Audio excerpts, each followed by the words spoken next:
నమస్తే, welcome to whistle. YCP అధినేత మాజీ ముఖ్యమంత్రి వైఎస్ జగన్మోహన్ రెడ్డి ఎక్కడున్నారు? ఆయనకేమైంది? అంతా క్షేమమే కదా? ఇప్పుడు ఇవే ప్రశ్నలు పొలిటికల్ సర్కిల్లో బాగా వినిపిస్తున్నాయి. అసలు ప్రశ్నలు వేస్తుంది ఎవరా అని ఆరా తీస్తే ఆశ్చర్యకరమైన విషయం వెలుగులోకి వచ్చింది. ఈ ప్రశ్నలను తెలుగుదేశం, జనసేన పార్టీ నేతలు వేయడం లేదు. వైసీపీ నేతలే తమ పార్టీ అధినేత ఎక్కడున్నారంటూ సీనియర్ నేతలను ప్రశ్నిస్తున్నారు.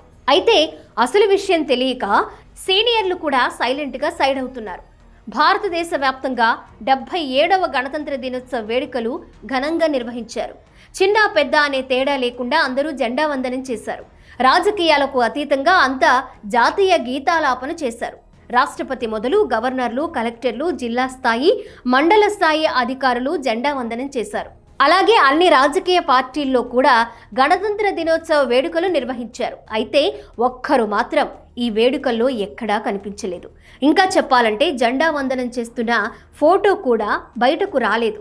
వైసీపీ అధినేత వైఎస్ జగన్మోహన్ రెడ్డి గణతంత్ర దినోత్సవ వేడుకలకు దూరంగా ఉన్నారు. తెలుగు రాష్ట్రాల్లోని రాజకీయ పార్టీల కార్యాలయాల్లో జెండా వందనం జరిగింది. టీడీపీ కార్యాలయంలో పల్లా శ్రీనివాస్, జనసేన పార్టీ ఆఫీసులో మంత్రి నాదెండ్ల మనోహర్, బీజేపీ ఏపీ శాఖలో మాధవ్ జెండా వందనం చేశారు. కానీ వైసీపీ కార్యాలయంలో మాత్రం మాజీ మంత్రి బొత్స సత్యనారాయణ జెండా ఎగురవేశారు. సాయంత్రం లోక్ భవన్లో గవర్నర్ నిర్వహించిన హైటీ కార్యక్రమానికి కూడా వైసీపీ తరపున బొత్స సత్యనారాయణ హాజరయ్యారు.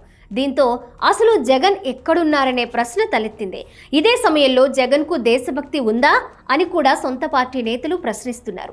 జగన్ తీరుపై ఇప్పటికే ఏపీ వ్యాప్తంగా విమర్శలు వెల్లువెత్తుతున్నాయి. సొంత పార్టీ కార్యకర్తలే జగన్ తీరుపై విమర్శలు చేస్తున్నారు.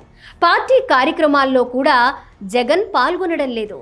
ర్యాలీలు, ధర్నాలు చేయాలని చెబుతున్నారు తప్ప ఎక్కడా ఆయన కనిపించడం లేదు. దేశమంతా గణతంత్ర దినోత్సవం జరుపుకుంటుంటే ఒక్క జగన్ మాత్రం బెంగళూరు యలహంక ప్యాలెస్లో ఉండడం ఏంటని నిలదీస్తున్నారు.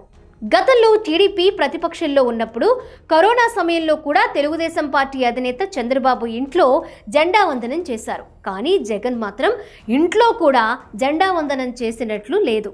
మాజీ ముఖ్యమంత్రి దేశభక్తి ఇదేనా అనే విమర్శలు వినిపిస్తున్నాయి.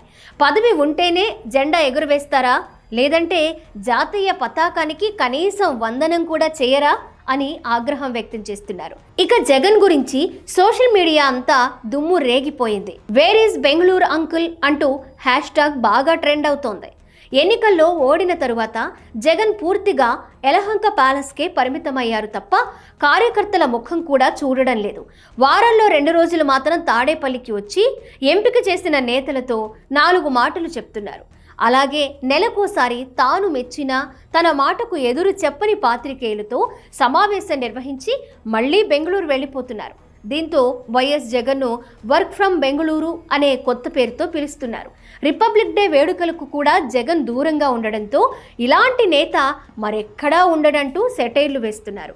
దేశం పట్ల జగన్ చూపిస్తున్న ప్రేమకు తప్పకుండా శాలువా కప్పి సన్మానించాల్సిందే అంటూ పాత వీడియోలు ట్రోల్ చేస్తున్నారు.